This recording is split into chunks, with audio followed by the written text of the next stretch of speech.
ஆயிஷா ரலியல்லாஹு அன்ஹா சொன்னார்கள், அல்லாஹ்வுடைய தூதர் ஸல்லல்லாஹு அலைஹி வஸல்லம் சொல்லுவதை நான் செவிமடுத்திருக்கிறேன்.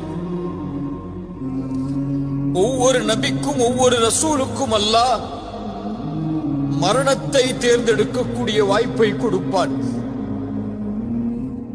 அவர்கள் விரும்பினால்தான் அல்லாஹ் இந்த உலகத்தில் இருந்து அவர்களுடைய உயிரை கைப்பற்றுவான்.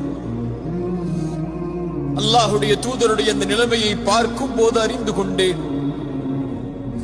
ரசூலுல்லாஹ் தேர்ந்தெடுத்து விட்டார்கள் என்று. லா இலாஹ இல்லல்லாஹ் ஃபிர் ரஃபீகில் அலா என்று சொன்னார்கள். அவர்களுடைய கரம் கீழே விழுந்தது, அவருடைய உயிர் பிரிந்தது. இன்னா லில்லாஹி வ